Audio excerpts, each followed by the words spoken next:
Okay, this is the back of your value technique sheet. This is gonna just be for you to practice doing a little drawing before we do our big real drawing. I want you to remember too, this is just copy paper. It's a little harder to shade on copy paper than it is on the drawing paper that you're gonna have. I'm using my number 2 pencil to kind of just sketch my apple out. Your square is the same size as the photo that you're copying over here. So you can use the edges of the square to kind of figure out where that apple is. See, I drew mine too small. I'm just kind of going out a little further, judging by the distance. And if you want, you can also kind of use your utensils. Like I can say, okay, so that's about that far from the edge of the paper. So that's about how far down my apple should go. And also pay attention, your apple isn't completely round, nor is it kind of this apple cartoon shape that a lot of times we make apples when we're drawing a cartoon apple. And see, it's kind of almost got a point here at the top. It gradually goes over this way. Okay.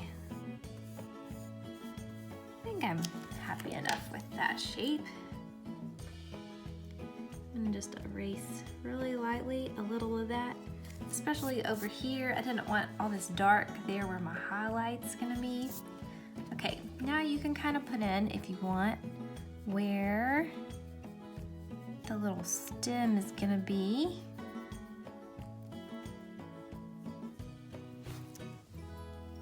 And then I'm gonna kind of outline where my shadow is. Now, a lot of times we don't want to draw out where a shadow is because it's really gradual, but this is a very sharp shadow. So it's gonna be okay in this case to draw where it is. So this is gonna be a good time to practice using that technique with the cotton ball that I showed you. I am actually gonna do on this separate sheet of paper. If you make your graphite spot on the paper that you're drawing on, sometimes your hand gets in it and then it gets on your picture and it can kind of be messy. So it's good to make your little spot on a piece of scratch paper. I'm gonna get a bunch on my cotton ball. I'm just gonna make the whole thing a shade of gray so that I'm not starting on a white piece of paper. You can go back to your graphite well, put more on there if you want. So now the only place that's a little lighter than what I have is this little highlight right here. Get some of it out with my gum eraser and then come back with my fine stick eraser. I'm just kind of gonna pull some of those lighter spots back out. Now I have kind of a good starting point for my shading. You can see there's already some shading there. I might even pull a little bit out where kind of this wood green is.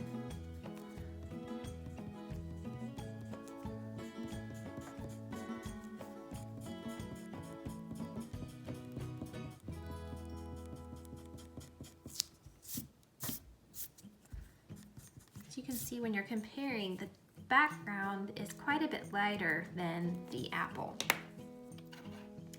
Okay, I think I'm gonna go in with my 6H pencil first and kind of work on some of these mid-tones. So a hard pencil is a good place to start with your shading because it keeps you from getting too dark too fast. The only thing that you need to be kind of careful of is you don't want it to press down too hard or you will make indentions in your paper and then sometimes it's hard to color over those indentions. Notice when I'm coloring with the contour of the apple. I'm kind of going with the shape that it is. This part over here is very dark, so I'm not even gonna mess with that with this light pencil yet. But this can help you get some of those little details in. Just kind of establish a starting place for your shading. Okay, now I'm going to use my really dark General's pencil. I want to start, the darkest part is definitely the shadow. So I'm gonna start there. A lot of shadows start really dark underneath the object and then they get lighter as you go over. This one doesn't really do that though. It really is dark all the way across. Now I'm still going with the contours. This is all very smooth, but when you're coloring with the pencil, you're not going to be able to get it as smooth as a Xerox printer does. It's always going to show a little bit where your lines are. One thing though you can do to get it a little smoother, remember though, is to not color all the same direction. You can kind of switch directions and that helps to smooth it out a little bit.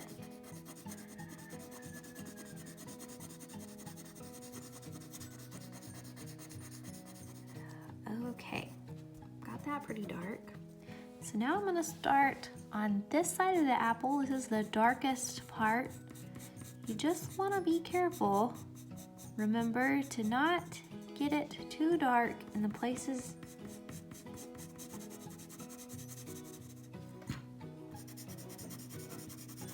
that are lighter. You wanna make sure you keep this side of the apple lighter than the shadow.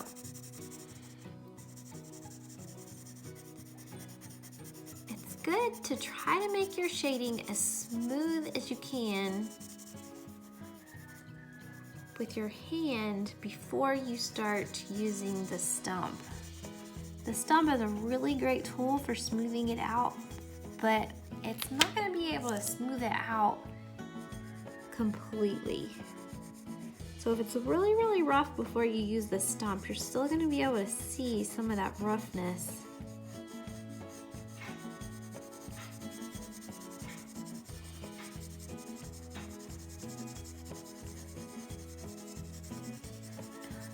Using a combination of shading and the squiggles.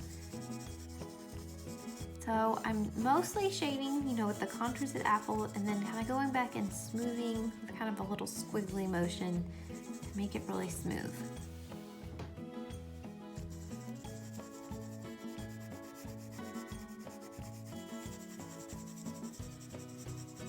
I want to keep this part of the apple lighter, but there is a dark shadow here next to the stem. I can start kind of working up in that area.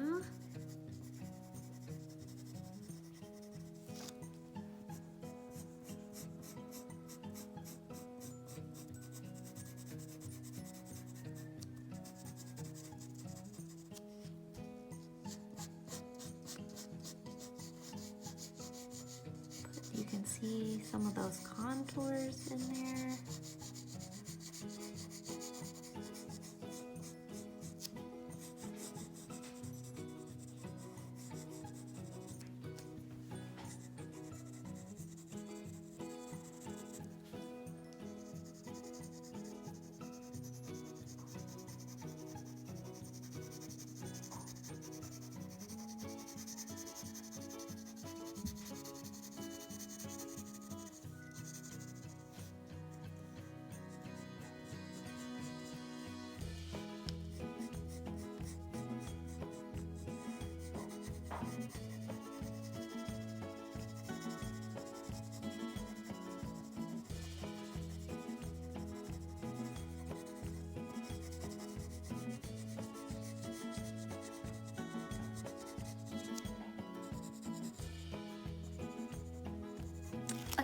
go in with my stump now and smooth it out a little bit, and then we'll just kind of see where we're at and start adding some of the tinier details that you see. Now sometimes you want to draw something that looks like it was drawn. So you want to leave, you know, kind of that. You might want to leave the hand, the roughness to it. You might not want to totally smooth it out. Or you might want to make it look a lot smoother than the picture. When you're first learning how to draw, though, sometimes it's kind of fun to try to copy it as best you can and try to make it look really real. It's a good exercise. And then as you get better and more comfortable and stronger with drawing, then try to do some of those artistic techniques and make it look like a drawing, not like a picture.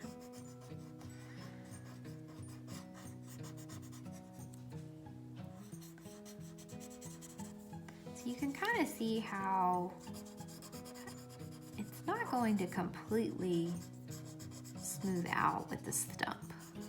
It helps it. Okay, now we're gonna go back in and try to put in some of those little details. I really got way too dark here where I have that little stem. Let's see if I can pull some of that back up with my kneaded eraser. Where my little stem would be. I'm gonna pull a little of this highlight back up. Especially right there. See, I'm kind of made like a little small place right there to pull up some of those places. There's a little spot right up there. There's a little spot right there. And there's definitely a spot right there that got covered up when I used my stump.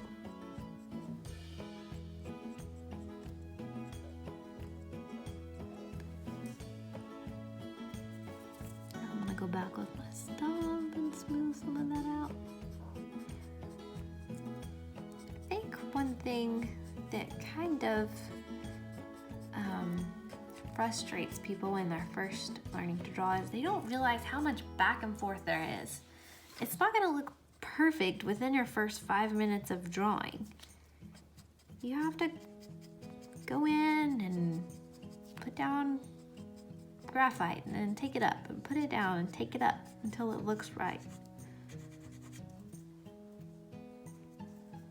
If you go for 5 minutes and go, oh, this just isn't looking right, I'm gonna throw it away, then it is going to be really frustrating for you.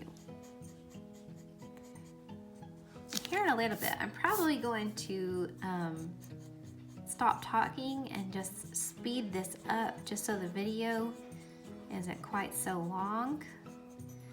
I've kind of showed you most of the techniques you need to use at this point. It's just kind of a matter of going back and forth with the different things. Now, one thing that I haven't showed you that you might want to do, especially and kind of explained, especially when you start getting to some of the finer details, is you want to get a really good tip on your pencil again.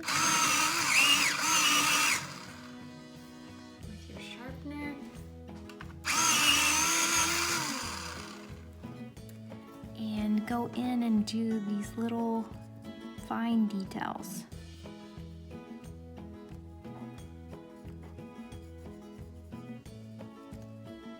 There's a really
once you get your drawing looking pretty good, right side up, a really good technique to kind of check what you've done so far is to turn your drawing upside down and then continue drawing upside down. This is really good because when it's upside down, you're concentrating less on making it look like an apple or if it looks right or like the picture, and you're just concentrating on matching those values and just paying attention to kind of the shapes and the values rather than does it look right, does it not look right, whatever. So turn it upside down, really go back and forth with those values and try to make yours look like the picture.